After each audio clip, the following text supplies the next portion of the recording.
Great, and I think we can start admitting people.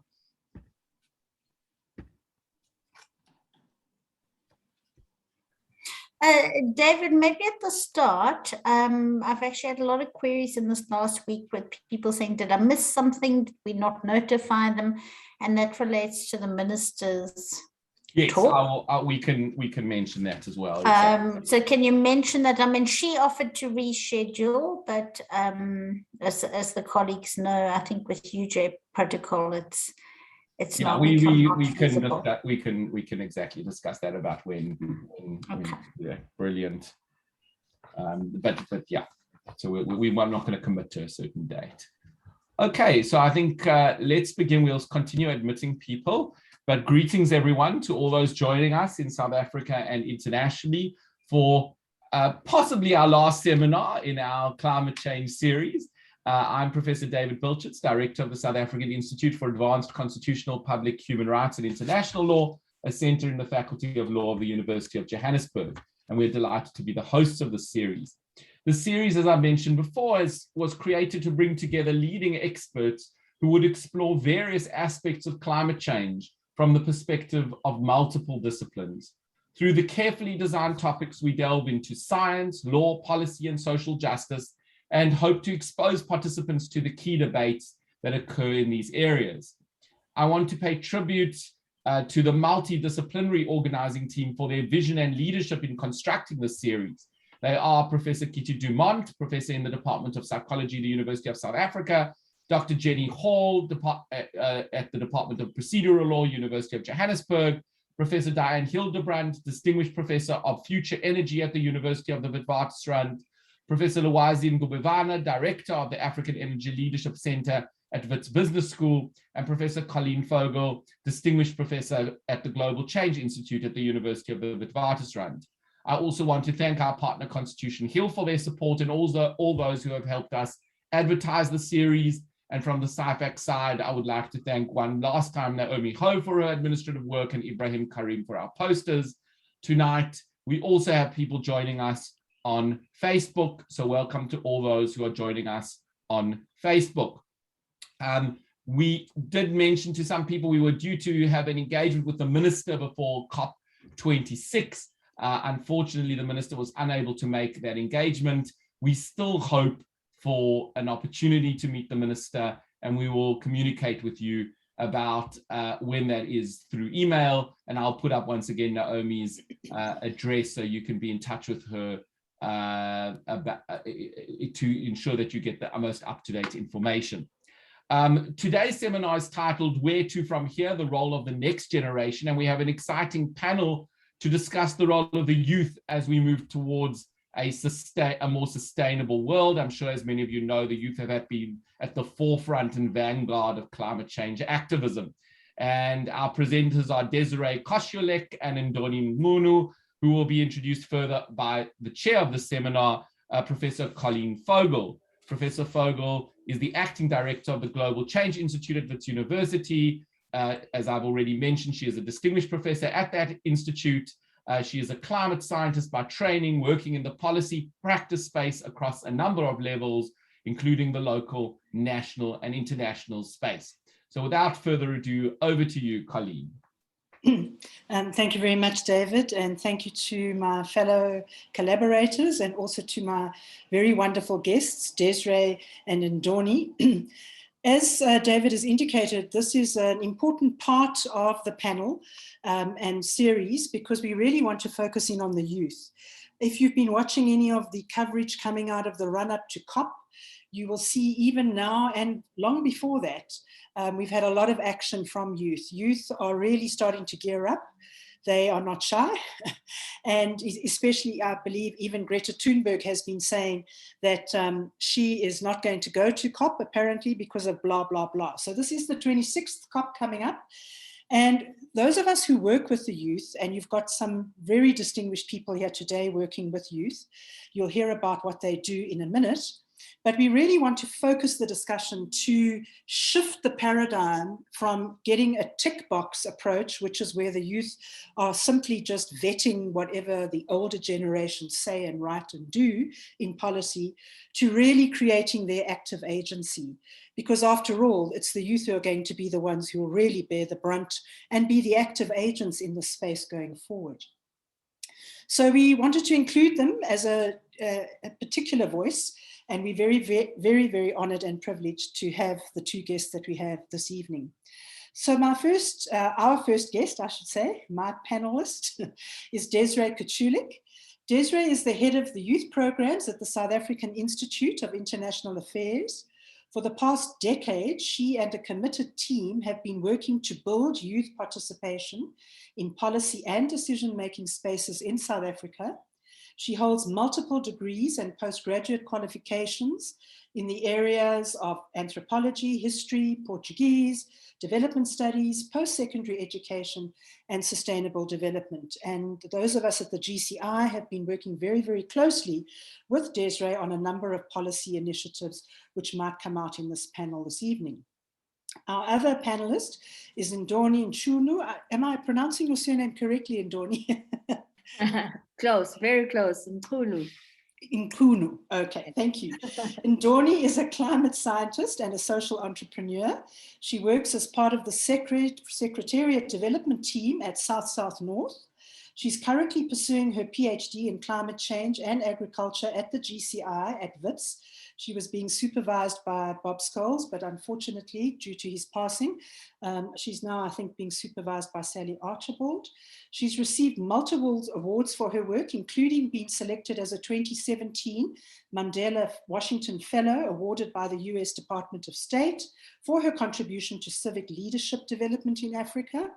She's been listed as the top 50 most inspiring women in tech in South Africa by the Netherlands Embassy.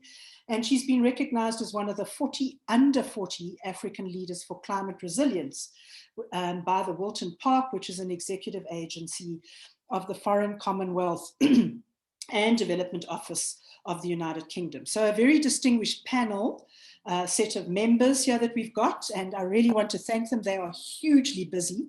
In fact, I think Desirée was just saying that tomorrow the minister who is preparing us all for COP, who couldn't make it last time with us, is getting ready to talk to the country about where we're going for COP tomorrow. So it's a big day for everyone tomorrow. So I thank Desirée for giving us part of her time, and also to Ndoni.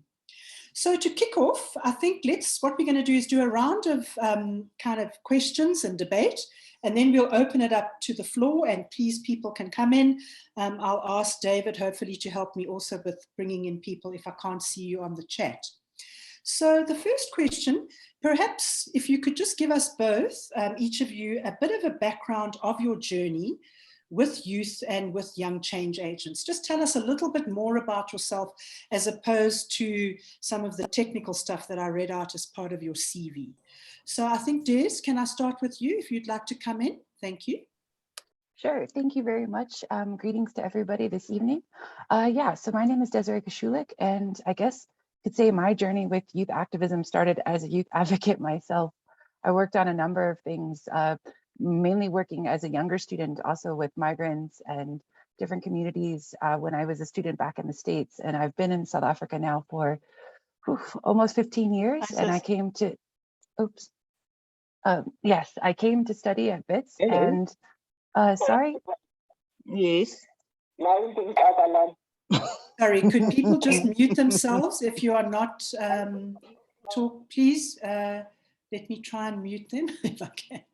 I don't want to mute Desirée, that would be terrible. Desirée, can you come in, or are you muted? I'm busy doing this. Okay, all right, thank you, sorry about that. And I wondered if it's possible to have the speakers, when they are speaking, in the full screen. Is that possible?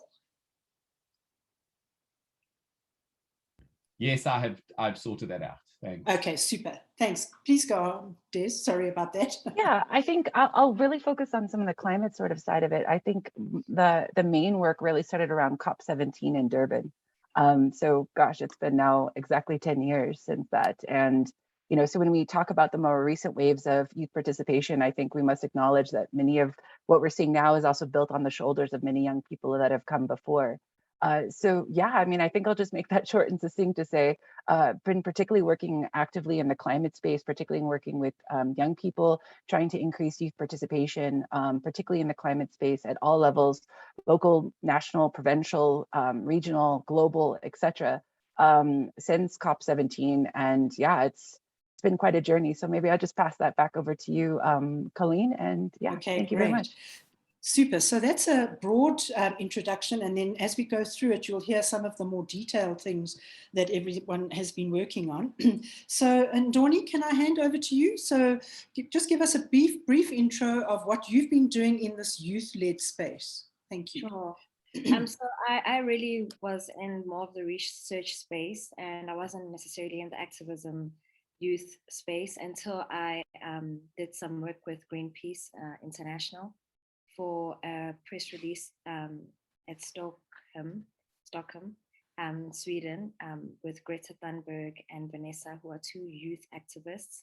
And this was after Vanessa got removed from a picture from the World Economic Forum, where Greta, she was there to talk about the need to include African activism and African voices in climate change and young Africans as well. So I really got involved through that. And from there, it's kind of just spiraled into me doing a whole lot of other projects with the youth. And yeah, also just stop it there and we'll unfold as we go on. Right. Okay, thank you so much. So Des, back to you.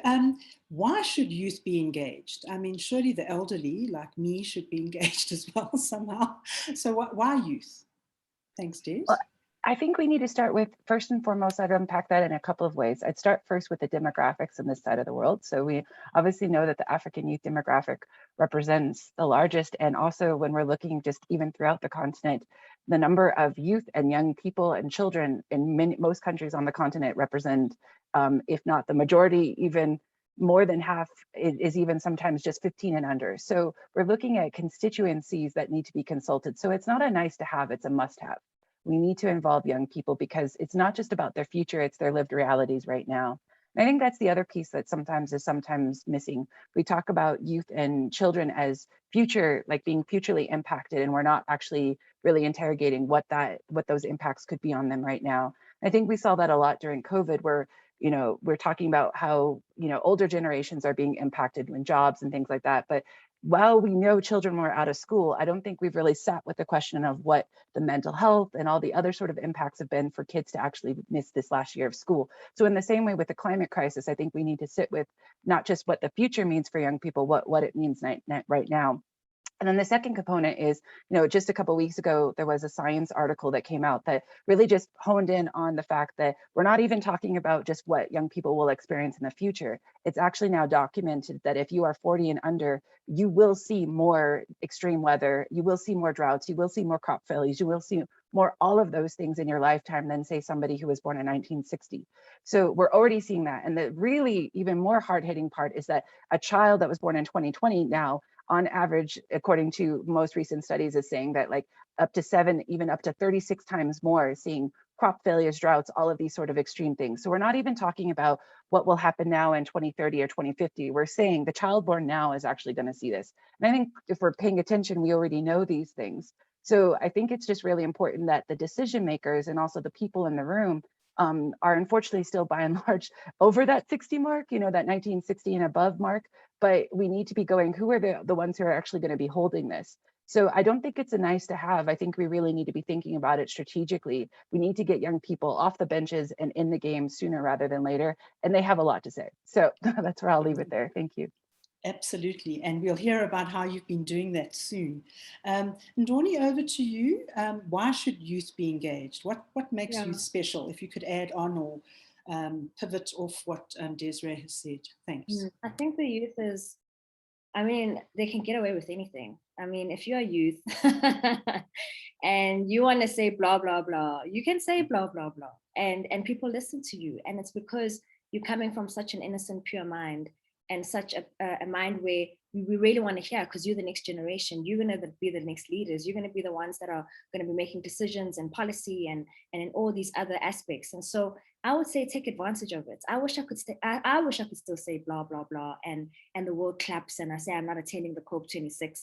I can't do that anymore. And so I really think that as young people, use the platforms that allow you, and blah blah blah is a funny way of putting it, but it's a freedom of expression when you actually put it into political terms, and don't undermine the power of that freedom of expression. The freedom of expression makes decision makers, and it puts pressure on government, it puts pressure on leaders to actually act and do something. When you put up your board ups and you actually say, you know what, you said you're gonna reduce your emissions by this percentage and you haven't, and you know, it makes everyone look like a clown in a way that they actually need to look to say, don't waste time writing all these policies, but focus on the actual change. And so I think young people have that space to influence the decision making through your voice, freedom of expression. And so don't underestimate that. I mean, if we look into the development of social media, how young is the development of social media? I know my supervisor, Bob Scholes, couldn't tweet about climate change. He couldn't talk about activism of climate change, but now he found himself in a space of growing where now he's dealing with people that are tweeting and, you know, instantly responding into a statement that a leader might say. And so use that power of speech, use that power in your voices. It puts pressure on leaders, and we need that pressure so that we move away from, you know, the talk and no action. Right, so, and we need that action, as you say, rapido, right? Rapidly. We need to be moving fast, because if the IPCC current version that's out, IPCC report, the first working group report, we really need to be moving. So there is a tension, though, that the youth for so long have just been tokenized, you know, so you go to a conference and then people slot the youth in at the end. It's like they put education at the end. You know, it's kind of, let's do the science and then we'll acknowledge and doff our cap to the youth, but we don't really want to hear about them and we don't really want to talk to them. So in what ways should youth be engaged? So Des, I'd like to start with maybe Ndoni, let's go to you first and then we'll go to Des. So in what ways should the youth be engaged? And then the next question will be, how have you been doing it? But let's first do, in what ways do you think youth should be engaged? Sure. I think there's definitely a need for us to understand how to win a person over. So when you are kind of giving your voice out to people or trying to make your statements, understand and what are the priorities of that person, what are the priorities of leaders in terms of policies and the economy development, job creation, and then speak into that language in a way that can make them kind of, you're almost selling a concept and a business to them and saying, look, if you invest in the environment, you are investing in these kind of green jobs, you are investing in this kind of education, these kind of leaders. And so you have to really kind of move away from the complaining of this is not happening, and get into the solutions of it and say, look, if you invest in this, this is how you can change this kind of a community by creating these amounts of jobs. So if you look into a project in Bangladesh and they're empowering youth and giving them skills and development, you know, the amount of jobs that they've created from those kind of projects has been very interesting. And you know that once people get employed, they get out of poverty, they get an income. And so understand the risks. And right now it's a COVID risk, it's a job creation, it's a health risk, it's an access to education risk. Just understand those priorities and try align your argument to them in a way in which they can actually see that it's beneficial for the economy, for the country. And then in that way, you know, we can see a change. Yeah, super. So really trying to connect in a really sincere, heartfelt way. Okay, great. Des, in what ways do you think the youth should be engaged? And then we'll go back to Ndoni and you as well to give us some of your lived examples. But in what ways do you think, Des, you've been working in this now for 10 years. What has worked? In all ways. Exactly. No, I would say too, I think another thing is that we often set the bar very low on, even if we don't think that we are, we we have these implicit bias towards young people and maybe even towards people from different communities and what we think we know. And I think what I've definitely been learning over the last 10 years is it's more times than not, it's better to throw that stuff out the window, not assume anything, and just raise the bar higher. This, I won't go too much into it right now. I'll highlight some more of the points of some of the things that we've seen, but just to say, through the course of the work, I've seen kids as young as 13 organize events on their phones in rural locations in the middle of Limpopo, still manage to do all these things. And I think it's just really important that I think that we shift our mindsets about what people are capable of, and particularly what younger people are capable of. And I think, there's often this perception, I think particularly in the environmental education and climate change sector, that people, and particularly young people, are almost these kind of empty vessels, and we need to cram them full of information and show them what the way and make them understand the climate crisis. And the truth is that, people, no matter if you are 66 or 6, I think you can look around and you're seeing that there's lived experiences, and kids find their way to understanding. They might not know all the jargon, but if you approach it from different ways, they often have so much to share. So I think it's just even starting from a place when we're thinking about engagement, that no one is an empty vessel, and that young people bring lived experiences, often even more so than the policymakers that they're speaking to, which is also something very interesting to watch, kind of touching on Ndoni's earlier point about younger people being able to kind of say what they want to say. So I think, just in summation, I'd say, I think we just need to almost remove any notions that it must be a certain way, and actually just engage young people. And by the way, not only on specific issues of, say, education or employment, we must get them in there on the budget discussions, we must get them in there on the technical issues, because I promise you, you might have to try different approaches, but everybody's got something to say. And I think it's time to get everybody in the game. Thanks. Super, thanks. So you've both had a lot of experience, so maybe Des, I'll stay with you. And please take your time now. We've got a lot of time to hear, and we really want to hear your story. Sorry, there's just a plane flying over. I'll just wait for it to go. So what I'd really love you to share, both of you, is what have been some of the magic moments and some of the real achievements that you would say, if you looked back, you are most proud to have been part of with these young people. So I know Des has got a couple under her belt recently, but maybe looking back and really, what is, are you so proud about? So I'll go first to Desirée, and then I'll go to Ndoni. Thank you. So I also just want to note the comment that came from Lisa, why are there no young leaders on the panel? So I'll just speak from my side. We normally definitely want, I've got 20 young people right now as we speak who are drafting a statement, who are actually going to be presenting to the minister tomorrow. So it's just literally logistics, and some of our kids are also writing. So I'm very pleased to almost just speak on some of the methodologies on their behalf.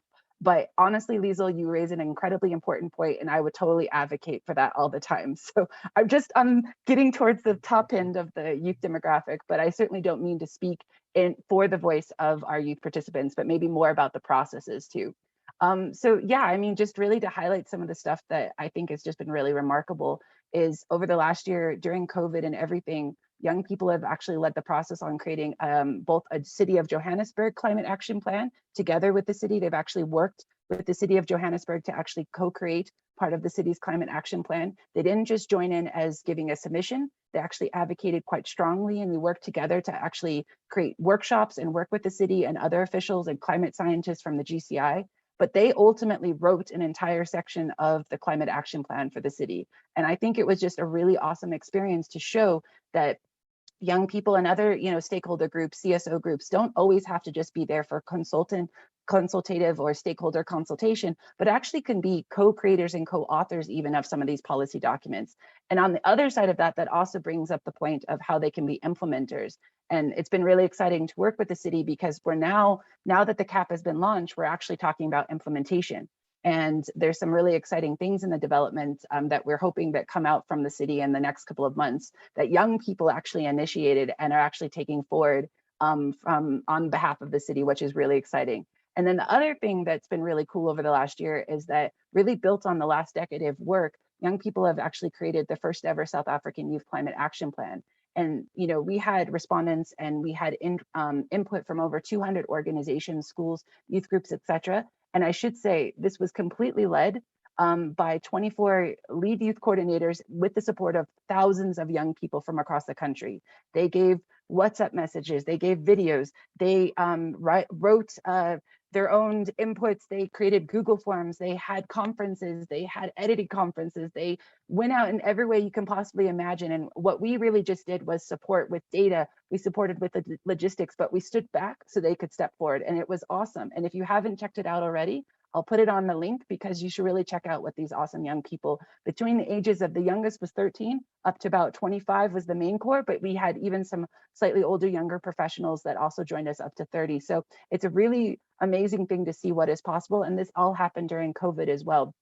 So yeah, maybe I'll just pause there, and I love to hear, I think Ndoni's got some really awesome examples too. Okay. Thank you. Before we go to Ndoni, thanks Des, that was so great. Just to say that we were very fortunate at the Global Change Institute to pair with this group, and the highlight, I think, Des, to prove the point that the youth can make inputs and are really legitimate stakeholders, is that the city, if you go to the Johannesburg CAP, the foreword in the CAP was written by the youth, and they actually have a section in the document written by the youth. So this is youth into policy, seriously into policy. And now it's not just going to be left there, but now the city are thinking of having ambassadors. And so now we move, as Des is so excited about, the implementation phase. So it's all very, very exciting. But Ndoni, I know you've been doing great things as well. So add on for us, please. Sure. So part of the project that I'm in is called Woodson Park, Top 40 Climate Resilient Leaders. And I started this about 3 years ago.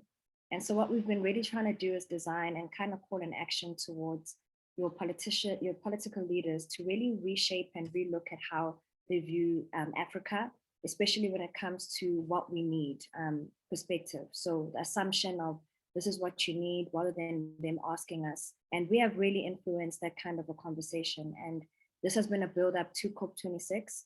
And right now, you know, we have a lot of projects that are being funded in Nigeria, in Ghana, and Kenya, that are looking at projects that are already existing where they did not have enough capital to actually implement these projects. But because we were able to link them up with the right policymakers, the right funding agencies, they're able to like scale up their projects. And so for me, that's a proud moment in being able to, at the time I was 27.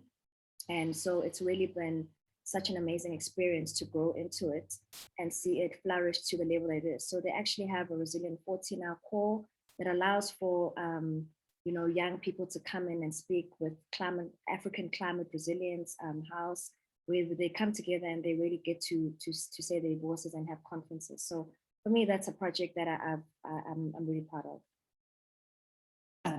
Thanks, Ndoni. Amazing work that you all are doing. Des, maybe just circling back to this notion of the youth actually not just ticking a box, but driving the process. Could you tell us a little bit about the methods? I mean, you alluded to some of them, but which methods and approaches do you think have worked well? And perhaps some of the glitches and the advantages of especially in a COVID era. If you could just reflect back on that a little bit. Thanks. Yeah, I mean, I think first and foremost, it's important to acknowledge that, you know, especially during COVID, there's things like the digital divide, and pre-COVID, obviously there's massive inequalities. So there's always those kind of pieces and at the starting point that you kind of have to take into consideration. So just like on the digital divide, we've been providing data where possible. We've even, you know, been working with schools to say, can you open up on the weekend? So if somebody wants a group, you know, in a COVID safe way wants to join in and you guys have better internet connection. So there's all those back end things that I think, you know, other groups are, dare I say, like adults don't always think about when we're trying to do that, because many people just go, okay, I'm going to click on the Zoom link and I'm going to join now. And obviously there's a digital divide also amongst older populations as well. And working with civil society groups, we've definitely seen that as well. So I won't say that blanketly, but we've definitely seen that in a much greater way amongst kids. And we've had kids who have been walking kilometers to try to get to some sort of internet cafe in a rural area so they can join on a virtual platform. So there's first and foremost, I would say, prep and planning beforehand. I think a lot of people have notions of wanting to do really good youth participation, public consultation, those sort of things, but they don't put the time at the front end. And then we scramble at the end going, I wish we could do more consultation. I wish we could make this more meaningful, but we just don't have time. And so I'd always say, first and foremost, put the time. And then the second thing is, if I always say inception to completion. So it's very possible to involve young people from the inception to the completion. I think where a lot of people think about involving young people is maybe more towards the end of something. People have taken through a process and they go, I'll consult you right at the end. And by that stage, you know, it's very hard for people to basically give much substantive comment. And even if people do meaningfully want to take that comment, we don't really end up getting that many edits. So I think what's really important is to see and, you know, empower and allow young people from the very beginning stages, whether you're doing surveys or reports or things like that. Yes, it can require a bit more mentorship and time, but the rewards are so much more beneficial. And when you actually step back and let people and young people take the lead, they really do a great job and they take ownership of it. And that's really the difference too. The other thing I'd say that we're increasingly advocating for too, it kind of goes broadly under a broader umbrella, which is things like no more unpaid internships or things like that. You know, young people need to be compensated for their time. And I don't care if they're 14 or they're 24. You know, if they're putting the time and energy in, we've really also fundraised a lot to get stipends and to really compensate young people for their work, because they're doing the work of project management, they're doing the work. And yes, they might be learning in the process, but aren't we all? So I think those are just some of the basic sort of things. But I think more than anything, like I've said before, it's raising the bar, involving people, and really thinking, what would that look like if I actually involved young people from inception to completion? What would I have to do a little bit differently? Because I think the big, I won't even say fallacy, but the part that we see is that people normally go, the whole project is this long, and maybe we'll have you guys come in over here. And we were saying, no, have them come from the beginning. And I promise you, whatever you're creating, you will start to manage those hurdles so much more from the beginning. And you'll also, you know, really change mentalities of what is possible. Thanks.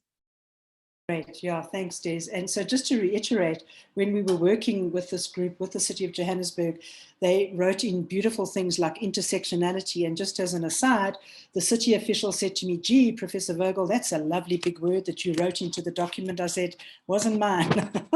And the interesting thing is that the city officials did not know what intersectionality meant. So get them involved right at the beginning. It saves you a whole lot of, and work together as a team. But Ndoni, let's hear your, if you like, looking back. Sure. So I'm just going to be sure to answer the question, but I'll just build on what Desirée And your methods, yeah. Okay, my methods, yes. So I think for me, there's a big challenge in terms of the knowledge gap that we have. So even if we look into what Desirée was talking about building them in from the beginning. Why are they not built in from the beginning? And it's because of the hierarchy of knowledge and how people think, you know, we should have our ministers and then our policy makers and then our academics and then, you know, and this hierarchy is a problem because a recent article that came out now from BBC just talks about how less than 1% of African scientists are publishing at the most cited papers are being used. And then women, I think it's 19 women are from Africa, not 19%. And so this comes back to the hierarchy of knowledge. And so as a young person, I would say that the issue would be, how do we get your knowledge to, or how do we get leaders to actually see your knowledge to the level of a policymaker, of a person that's really, you know, influencing these knowledge gaps. And that's the problem that we have going on. And so I support the unpaid leave. I support, you know, sorry, not the unpaid, the paid voluntary work, where the youth is not going into communities and finding themselves, you know, in a very tricky situation without food. So I think this feeds into intersectionality in the fact that if we're going into rural areas, we must understand the dynamics of those communities before we start to introduce these other risks like, you know, food and all of that, but incorporate everything and understand the full picture. So for me, what I wish I you know, did is understanding the hierarchy of knowledge and understanding how do I get myself into that hierarchy of knowledge. And then as well, understanding that, you know, a lot of the times they used to say, when did we get a chance to talk about the NDC or to comment on the NDC? And it's in the newspaper. And so what I wish I did differently would be to understand these kind of platforms and to actually understand, you know, the lack of, it's not on the youth fault, but the lack of support in actually reaching out and ensuring that the youth are involved. Yeah, thank you very, very much. I see the point is still coming up about the panel composition. I just want to stress again that Desirée and myself and Ndoni and others, we were definitely wanting to have some of the younger people on the panel, but some of them have been in Spain. They're going into pre-COP meetings. They're very busy people. And then some of them, as Des correctly said, handed over the South African Young Youth Action Plan, I think about 2 weeks ago. Some of them are getting ready for exams, etc., etc. So it's not that we are not walking the talk here. We really wanted to do it, but we can definitely have another round, perhaps early next year, where we'll bring in and really engage with the younger, if you like, generation, so to speak. So back to Des, and then I'm going to open up in a minute because there's lots of nice questions coming in the chat. So give us some idea of what are the youth engaging on in climate change? Is it just climate change for the sake of climate change? Or are they really questioning the systemic embeddedness of climate change into the wider context? So for example, in the YCAP, they spoke about intersectionality, intergenerational justice, or injustice. Des, could you give us a couple of thematics that they are talking to? And then Ndoni, in your work, maybe in more of the science arena and in the Wilton work and etc., also some of the themes emerging there. Thanks, Des. Yeah, and again, I'm going to take a pause here and just put on the South African Youth Climate Action Plan that people can actually take a look at. So they actually themselves completely determined key principles that then ended up becoming kind of almost certain sections. And I thought what was really interesting, and they knew all about things, you know, the headings of the Paris Agreement, you know, we traditionally go the adaptation, mitigation, finance, all that kind of stuff. But that's not how they actually structured it themselves. They actually started with like a section on advocacy and awareness. They had a whole section on intersectionality. So even their approaches in how they wanted to bring in, you know, the different sort of key areas was quite interesting. I think what I really will focus on is I think how strong the intersectionality question really came through. So again, not to really speak for, but just about some of the stuff that we saw. So one of our youth delegates, Sibusiso, recently went to the pre-COP in Milan, and he was just commenting as well about how at the global stage, you know, so there's mentions of intersectionality, but really just feeling like from this part of the world, it is a much bigger sort of issue. And I think that we saw, you know, and we always say, you know, people find their own entry point. So for some, it might be through the lens of science and their studies. For others, it might be through social issues or economic issues, etc. So we also had quite a lot that talked about gender issues, and some young people were coming at it, even making links to gender-based violence or poverty or inequality, racism, all of these sort of things that are super, super important that we must raise and we must show. And, you know, we also had a lot of young people who went through a lot of incredible hardships over the last year, and obviously pre-COVID as well. And, you know, raising the really important points of like, if I'm food insecure in my family, or I've just had a death in the family due to COVID, I'm looking at my immediate things right now, and then the climate crisis is there, but what do I do in this immediate sort of, you know, sort of space?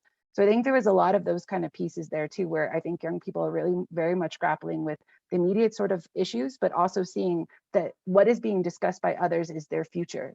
And so the final thing that I think a lot of young people are finding their way more and more into is the just transition discussion. So I think it's been predominantly, I guess you could say, dominated by older voices. And, you know, it's understandable it's coming from labor, et cetera.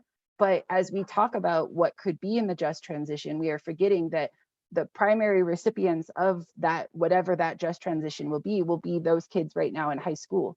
And they want to know what they're speaking about. So I think there's a lot also that younger people are kind of, you know, finding their way.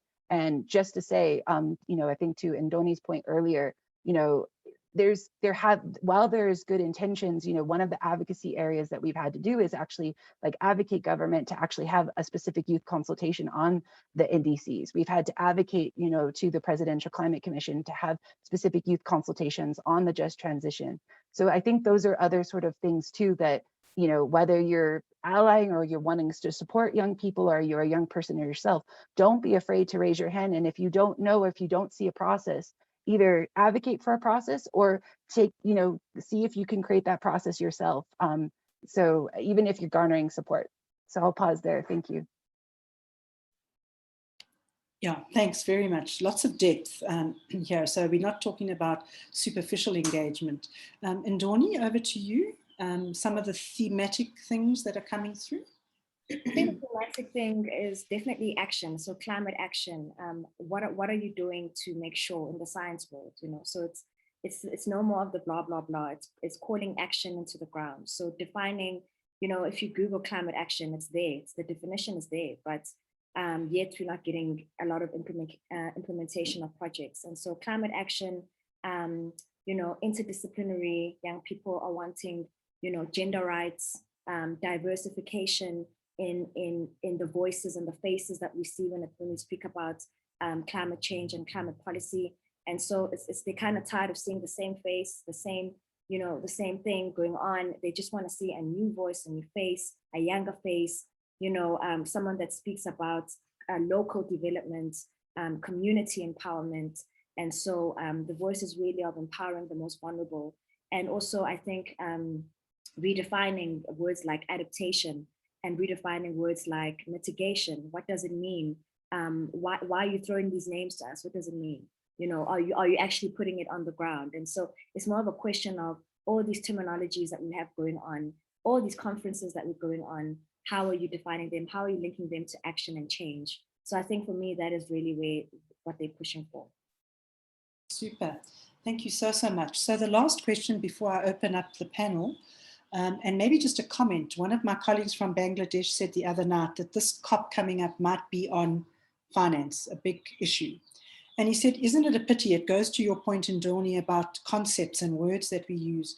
Because he said, isn't it a pity that the word compensation has crept into the text? And what a difference it would have made if we'd used the word solidarity.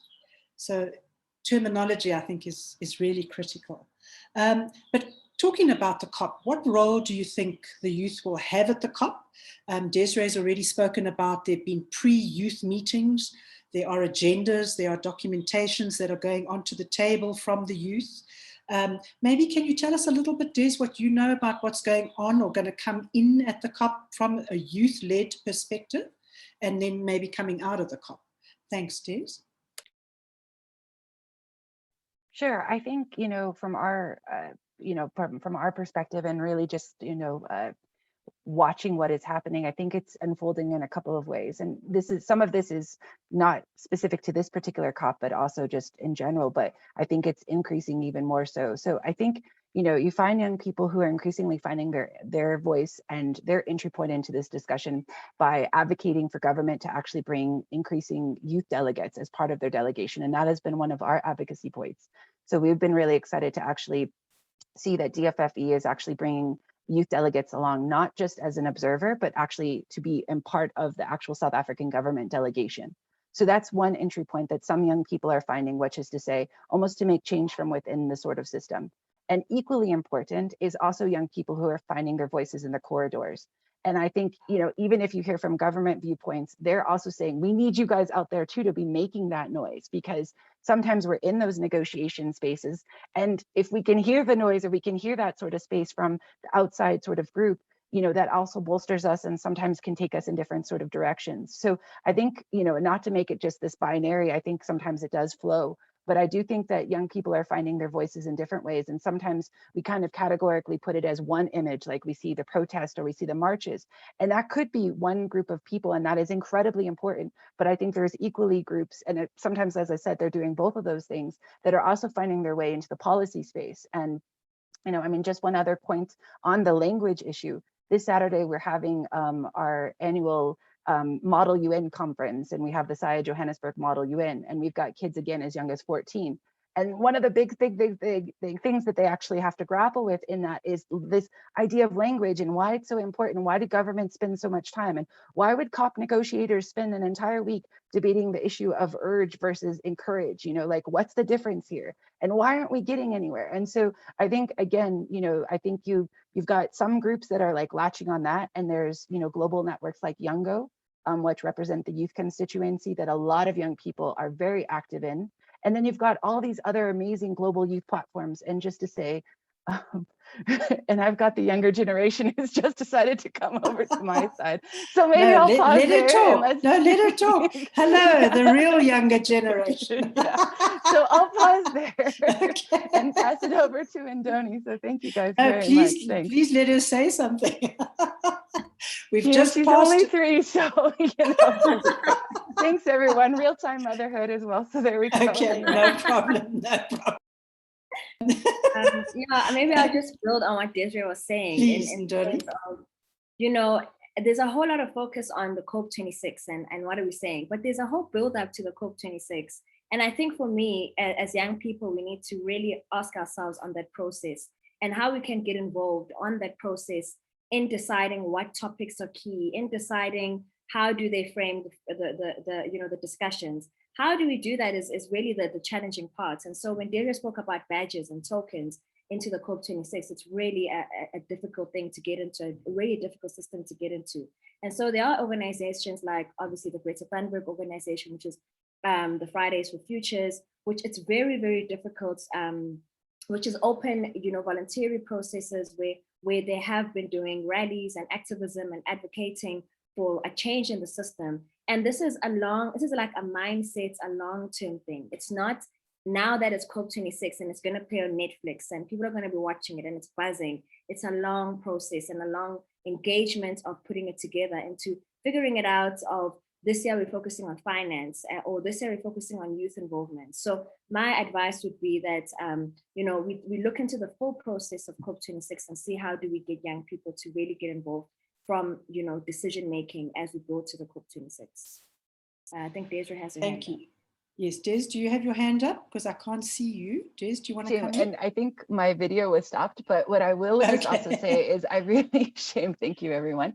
But what I will just also say, just kind of echoing also Ndoni's points about, there's a lot of inequities when it comes to the COP as well. And I think unfortunately this year it's going to be made even worse, but it was already existing.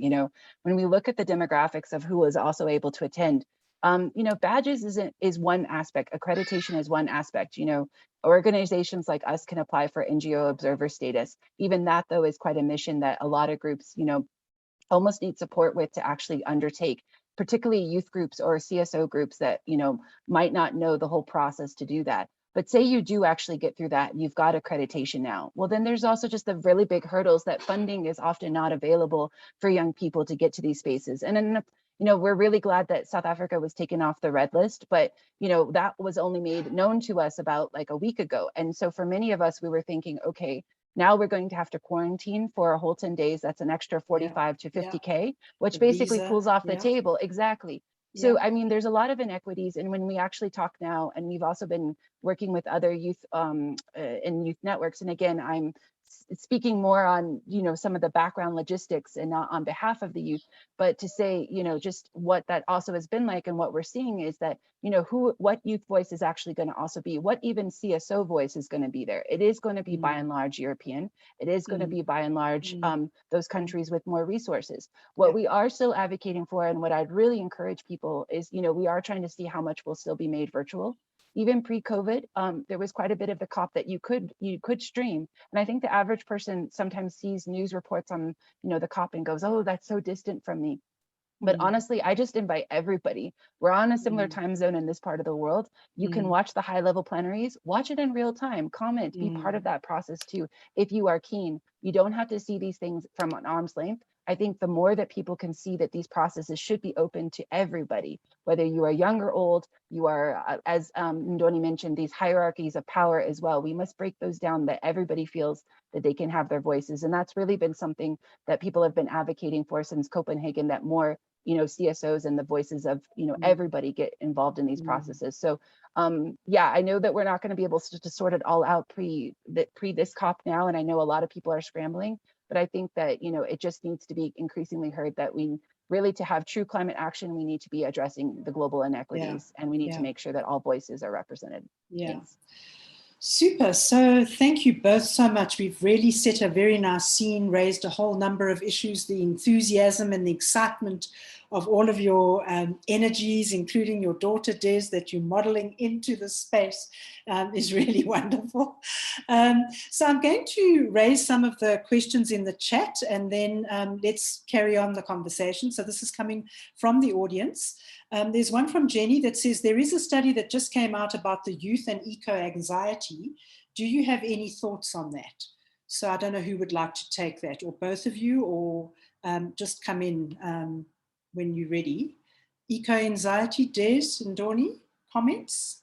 Ndoni? I've heard of it. I recently heard of it at the Adaptation Futures conference that was happening last week. And I think there's a lot going on. I'll be honest. The youth is dealing with a lot. There's coronavirus, people are staying at home, people are dying, people are, it's a lot of things going on. And so I think the anxiety can be aggravated by the system, the fuller system of it all, in the sense of, oh my goodness, if this is coronavirus, what, and then you put climate change, which is estimated to be 10 times worse, what does this mean for my life? And so I think there is definitely that anxiety, and there's definitely a need for communication around that. A more, what can I say, a less of a doom and gloom conversation for the youth. And I think that's very important, because it's almost like sitting with someone with cancer and the whole time you're telling them is, wow, you're really dying, hey, you're really dying. And that's bound to drive you crazy. So I think we need to be change our mind, transform our minds in what we are trying to advocate for, and change the message into hope, into this is what you can do, as to rather than this is all, everything's gonna melt, and then we're not gonna have food, and then, so let's highlight the youth and the youth in between the youth and the older generation and the work that they're doing, and try to show, what SIA is doing, and try to show the different programs that are there. And I think the anxiety really is what media is choosing to show, which I always have a problem with. When it comes to climate change, they don't show a project in Nigeria or a project in South Africa that has done this, and the job creation. They rather will show, oh my word, Nigeria, this drought and the grass and the soil is literally cracking, and not showing the other side of the soil. And so we're bound to panic. And so I think just be sensitive and do the search on the positive and the work that people are doing, rather than focusing yourself on, you're about to die, you're about to go crazy. Yeah. So again, building that solidarity, right? Des, your thoughts on eco-anxiety, etc.? Yeah, I mean, I totally take that on too. And I think, one other dimension I'll put is, I would say in the last 5 years, what I'm really seeing from the high school kids is a shift, and this is across the country, and even what we're doing with even global networks. I think a lot of young people are really expressing the fact that they don't see leaders in the same way. And I've been doing this now for, like I said, just about 10 years, and you just kind of see this. And, I once was asked by somebody from DERCO, about, young people's role models and ambassadors and all these other sort of things. And I'll be honest in saying that I think we really need to evaluate what our younger generation is, particularly the Gen Z, the high school kids right now, what they're seeing.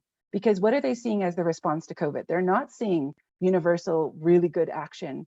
They're seeing pockets of craziness. They're seeing some global leaders who are talking about mass mandates, like they should throw them out the window, and we can't even get on the same page on a global pandemic.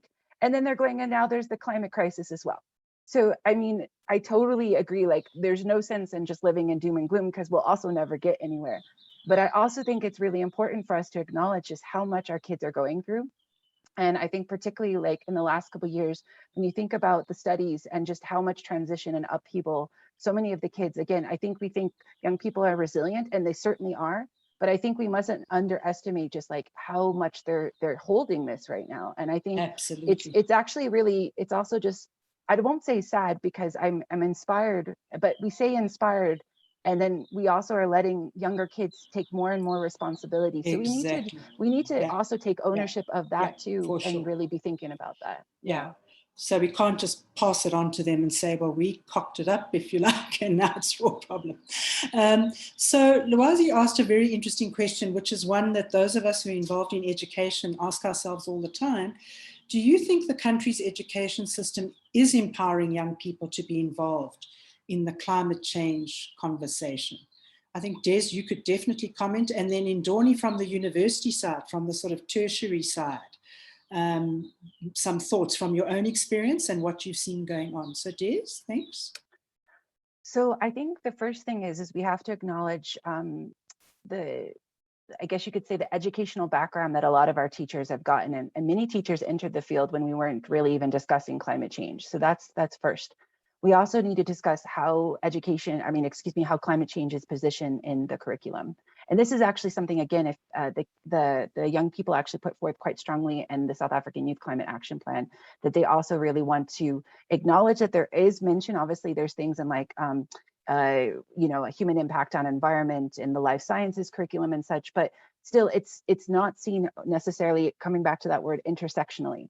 So, and they are really just emphasizing that we really need to see this across the board. Even history educators can find their way into the transitions that we've seen, and bringing in other things too, like IKS, Indigenous knowledge systems, and really just bringing in across the board. So the short answer is we definitely can and should be doing more. I think we need to change this notion of climate change as strictly being environmental education, and really, positioning it also from the social sciences, from the economic side.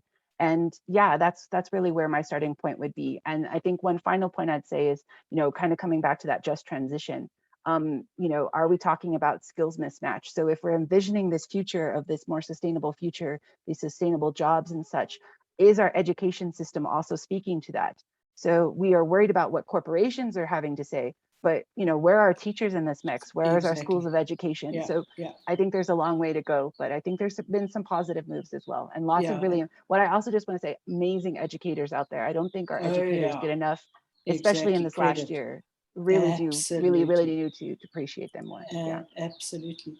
Thanks, Des. And Ndoni, your reflections on maybe tertiary education for the privileged who can get tertiary education? No, I definitely think we're not doing enough in terms of tertiary education and teaching climate change in the way that Africans should be taught at tertiary level. I think there's a very big gap in terms of skills. If you look into climate modeling, climate data, how many of us actually have those skills at university, and who has access to that? And so I remember when I was at Stellenbosch University and there was a transdisciplinary university, and I thought, our whole school, that looks into that. And so I think there's definitely a need for us to start it at a younger grade, especially in the environmental sciences, where it's actually purely talking about climate change and the story in which it means for Africa. And then most importantly, the elements of communication. And because I think that's where we're really missing it. And how do we communicate this climate module into where people can see the need, and so that the younger people don't have to have such a load, and the older people can really start to, pull down their knowledge into the younger emerging researchers, where they're able to put that into action. And so I think it's the communication, it's the lack of putting it at a younger grade, at a younger undergraduate level or postgraduate level, and then also just the skills and the capacity of what it actually means. So access to data collection, modeling skills, it's just not present. You literally teach yourself. And so I think that's really a problem. Yeah, Shane, you were telling me the other night how you're cleaning your own data, which is a hectic nightmare. Teaching myself. Teaching yourself. Teaching myself. It's wild. YouTubing it, crying through it. No way. No. It's not okay. it. How are we going to finish? How are we going to finish, Colleen? I don't know. So Richard Worthington has a very interesting question, and I hope I get it right. He says, is there much appetite amongst the youth to take on the economic orthodoxy as applied to climate finance, e.g. the conditions applied to loans in the name of climate finance? That's a hectic question. Richard's very well known for giving us hectic questions. So let's see if we've got it right and if we've interpreted it right, and maybe Richard wants to come in with another sort of clarification on the chat. But Des, maybe you want to have a bash at that. Okay, so I'll start from what I think is the highest level of that question and say, I definitely think that young people are questioning the systems at play right now. And a lot of young people are questioning, is capitalism really working? And that's across the board. That's just not in the climate crisis. I mean, I think we can all see that across the board. So if we start from there, And then we start to see, and then you start to unpack, like, how are these systems at play, and we talk about even the history of, adaptation and mitigation, and understanding, like, why for so long, many countries in the global north basically only wanted to talk about mitigation and not adaptation, because if we talked about adaptation, we'd have to acknowledge why. Go with the basic time. Probably can work out cheaper in the end. I'll pause for a second. Sorry, David, can you mute Diane, please? So I think, yeah, I mean, I'd welcome a little bit more. I think there is an increasing appetite to really understand how these global systems work. And so what I was saying is, on the adaptation side, especially when we were leading up to Paris, and we were all advocating that adaptation be seen on at least an equal footing, you have to, then acknowledge why we have to adapt. And then you start to get to, like, global inequities and how we got to this sort of point. And then that starts to become a question of fairness, or things around, loss and damage, and all these other sort of kind of points that link back to the finance sort of question. So I definitely think it is something that is being raised. I don't know, maybe Richard, if we're getting quite to the level of what you're talking about, but I definitely, I think there is a greater discussion. And just from a personal side of us, also having to work in the space to get that funding that is related to climate related projects, what that actually means when we talk about it at the global level. And then when you're actually fighting for that funding on the ground to do those things, what that also looks like. And that's a whole nother separate discussion.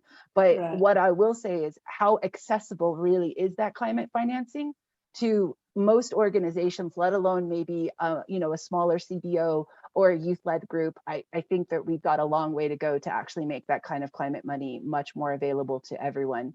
Because right now it's basically going to larger groups and being filtered through larger entities. So super. Thanks, Des. And there's a related question that Richard has got in the chat, which I'll link up to now. But Ndoni, your comment to the question?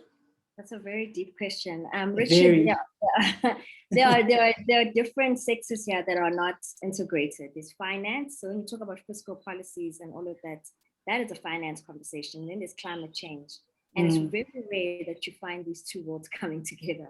Usually in our education system, you're finding your climate sciences working with climate, and then your finance within finance.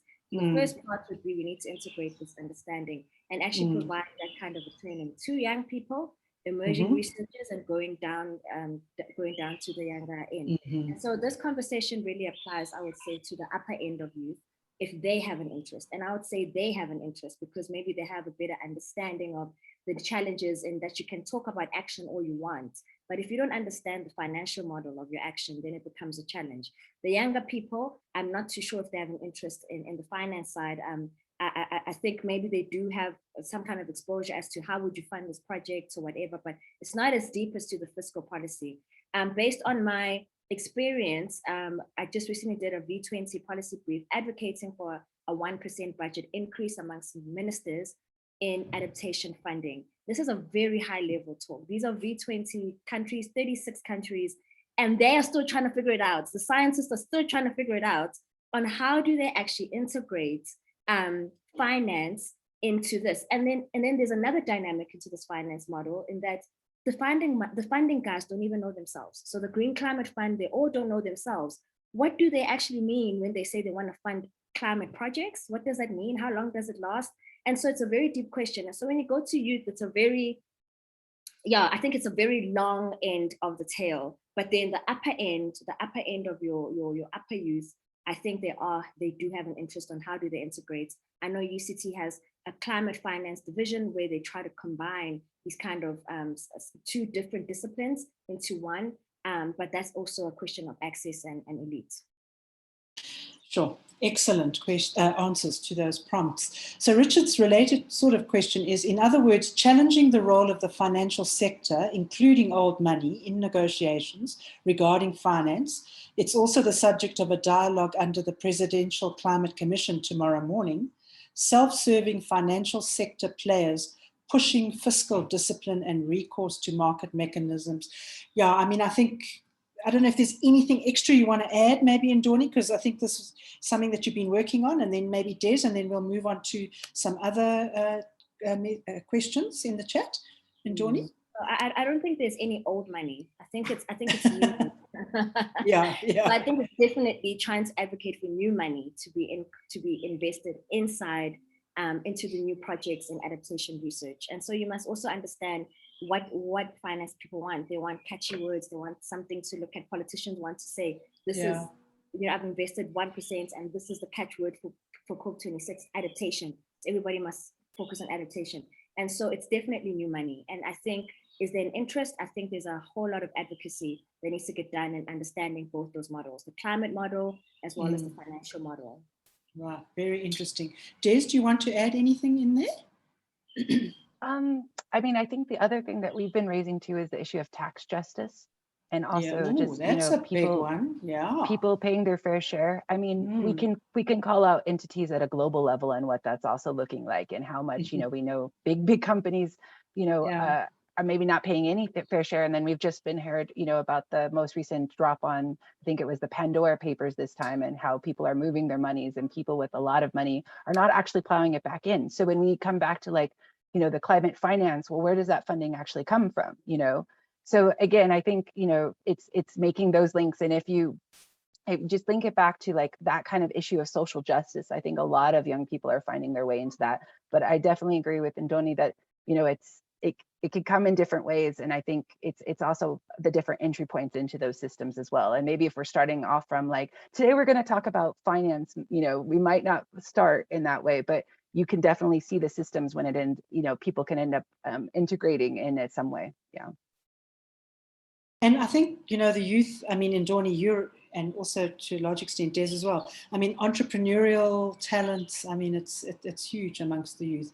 But the question was, Des, in response to everything that you posted on the blog, which was really, on the chat, which was really nice, was the question from one of the listeners or colleagues who are on the call said, how has the South African YCAP been incorporated into South Africa's position going into the CAP and beyond? So specifically to you there, Des. Yeah, so it's been a process. So I will say that young people had their first kind of conference on the YCAP in this year anyway, in March. And then the updated proposed NDC process started in April. So already at that point, they were trying to link whatever they put into the YCAP into whatever their submission would be for the NDC, and they did do that. So we're obviously waiting till tomorrow to see what kind of is the more updated sort of responses, because that hasn't necessarily been shared widely with the public. So we're looking forward to hearing more about that tomorrow. But I will say that what the youth submission was for the NDC ties in very much to then what they actually said in the SAYCAP. And then also on the 1st of October, they worked very hard to actually get you know, the document done and shared by the 1st of October so that they could also share it to government. So they did share it on the 1st of October to representatives, our climate negotiators.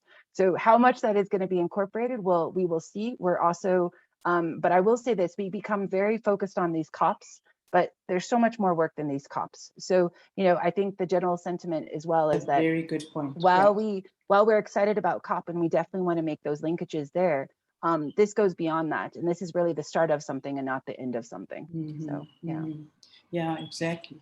Ndoni, obviously you haven't been involved directly with the South African YCAP, but has your work also been feeding directly into the COP in some way? Perhaps just let us know. Yeah, definitely. And so the biggest challenge that we have is the locally led youth projects, you know, any project. So it's been feeding into, so it's like getting launched, my organization or alliance is really focusing on how do we get, you know, action on the ground and linking, you know, all these solutions that we have in our libraries and our universities by youth voices, decolonizing knowledge. So understanding that knowledge is not just coming from a certain system, but also coming from, you know, your youth, your young people, your researchers, your African researchers, your developing countries. And so it really feeds into the COP26, and it's going to be launched actually the COP26. And so we're trying to find the real evidence on the ground and trying to share that story rather than the story of the doom and gloom, and say, look, this is what Ethiopia is doing. This is what they implemented this project. And by doing that, we're trying to encourage them to invest more into climate change solutions. And then Des, perhaps a question for you, just linked to the COP. You know, often the African bloc and the South African lobbying position sometimes is quite an interesting one. I think quite a lot of interesting things that go on in those negotiations. And the question here is, has the South African YCAP been shared with the African group of negotiators or countries as we collectively bargain at COP forums? How receptive has that been with the African group of negotiators? Des? So I think it's a multi-layered one. So in actual fact, tomorrow morning, I'm sending off a submission that will be more based on an AU submission that is based on the South African Youth Climate Action Plan. I'm basically emailing it on their behalf. So that's one of the things that they're also working on tonight as we speak. But the second thing is that what is also interesting about the COP space is that, you know, we have an African pavilion, there's also a South African space. So we're also working with different youth organizations, also some of the different African negotiators as well. There's AU representatives as well to do side events and co-events. And what's been really cool is that we've actually also been collaborating with youth groups in Uganda, Kenya, Nigeria, Egypt, etc. And all of them have some form of statement, some form of plan that they're also wanting to share.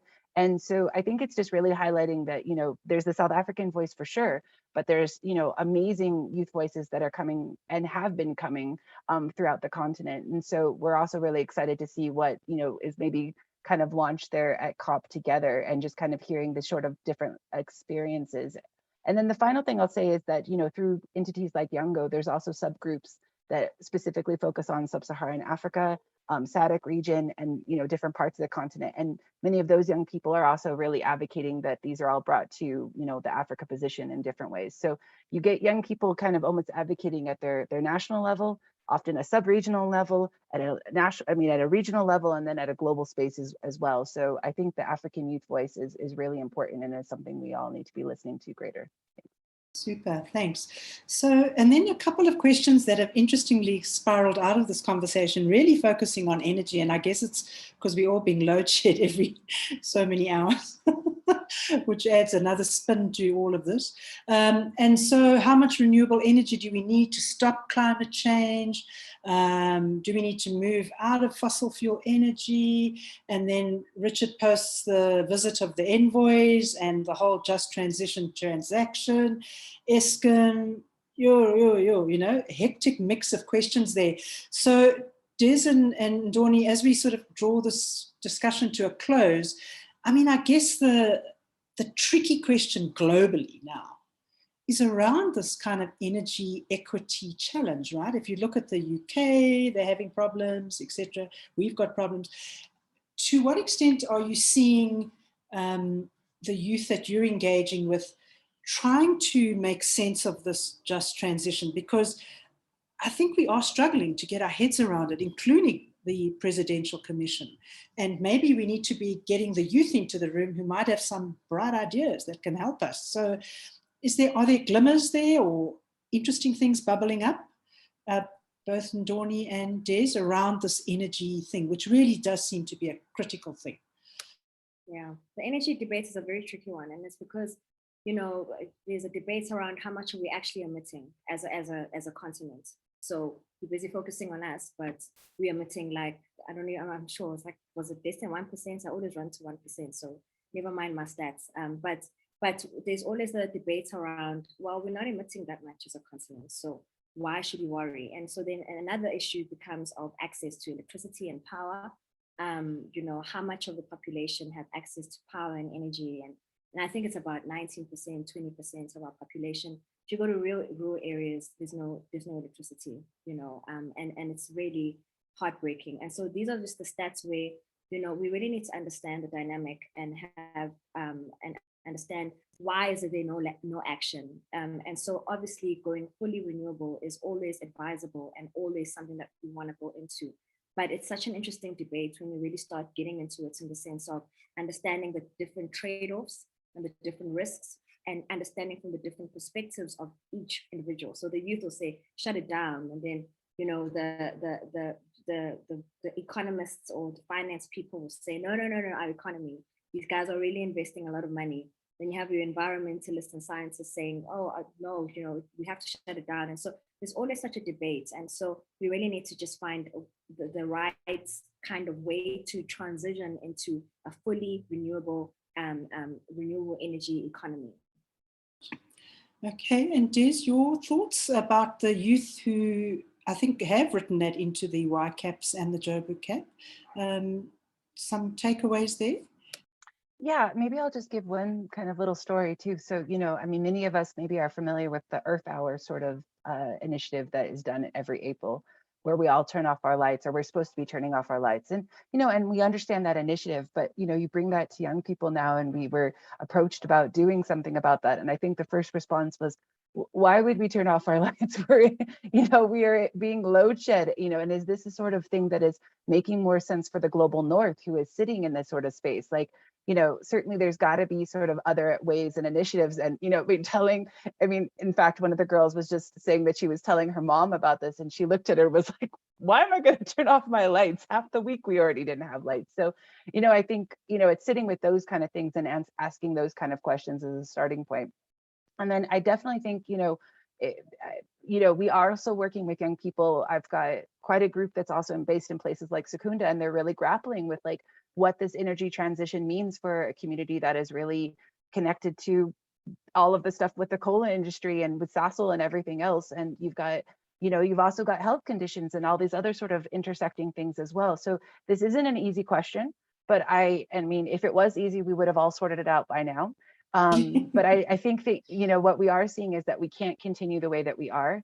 And, I think we need to start making that plan. And definitely, I think what I'll just say as a wrap up from my side definitely is that, bring everybody again into that space. And, let's bring everybody in younger. We need to get everybody in, and we can't afford to just wait till everybody has master's degrees to listen to people. We need everybody in. So sooner rather than later. There we go. Rather than later. And I just wanted to say thank you to Desirée, because some of the work that we've done as per university requirements, if you like, we've managed to get the help with the youth. We've written a paper, and it finally has got published, which is going through the process. So we need those voices. We need that outreach. We need that, to take it seriously. This is not just let's all, kumbaya around youth. This is serious. This is a serious engagement. So as we wrap up, maybe could I ask you each for like your last word, starting with Ndoni. If you look down the line, what would be the one thing if you were stuck in the lift with a very influential person, not necessarily rich, but influential? What would you ask them to do to help the youth cause, if you like? Ndoni. I don't know. Sure. And you've only got a short ride in the lift. I would really ask for them to change, to relook the narrative and relook as to who's telling the story of my country. I would ask them to double check what they're reading and what is happening on the ground. And I would really ask them to just, ask themselves what can they do, and how can I help them to changing that system. So I think for me, it's just that the lack of voices for me really gets to me. And then it's like, it's influenced so much information, hectic information. And so I'm just going to copy the link of the article there. And so for me would be, let's check our knowledge, let's check our systems, let's check who's saying our story, and then how can I help you, and come together. Yeah. And that's a nice segue into Des. I mean, you in the SAYCAP were gathering narratives, right? Stories. But maybe, that's not what you wanted to say to this very influential person in the lift. So please, Des, your last thoughts. We really need to sit with intergenerational equity again. And we need to realize in this last year in particular, what has been shown is that young people stayed home to keep older people safe, and older people now need to do their part too to make sure that younger people have a future. So I mean, it's really that simple. And I think there was a time when we would pass down stories through generations. We would know we were starting on projects that we wouldn't see to completion. And we need to reclaim that and reclaim this notion of intergenerational equity. So, and that it's not just future generations, it's right. Yeah. Yeah, Thanks. It's that solidarity. Yeah, thank you so much. So I think we've had a wonderful conversation. I've really enjoyed it. It's been really fantastic. And there's a lot of things that have been posted in the chat. And I just really want to thank both of you. Very engaging, and I'm very fortunate to work with some of you on this. So please, I would urge everyone who's been listening to contact Ndoni and Desirée if you would like to follow up and get involved yourselves. So thank you all very, very much. And in particular, Ndoni, thank you. Your earrings are gorgeous as usual. Des, thank you very much. And thank your little wonderful daughter for popping in as well. And I hand over to David. Thank you. Thank you very much to Colleen, and really just from my side, just to end off saying thank you so much to Ndoni and Desirée. I thought that was absolutely both refreshing, incredibly articulate, and really putting the ball in the court of all of us, really, to respond to the call of the youth. So as I see Colleen has done, please show your appreciation through the jazz hands function, or thank you in the chat. And with that, as I said, we going to now concluding our series. That doesn't mean, as you've heard, we've got very hopefully exciting developments going to happen at COP26. We don't yet know exactly what is going to transpire, but please follow it. We will continue to engage in the intellectual space, and this multidisciplinary, multi-institutional team. This isn't a place for one institution to engage. It's for all of us to come together. That was the message of the series. It's for disciplines, people across the board to come together, across ages, as we've just discussed, and fight the joint fight to try and create a better future for us all. And in fact, as was said by Desirée, to address the urgent crisis that now faces us in the now.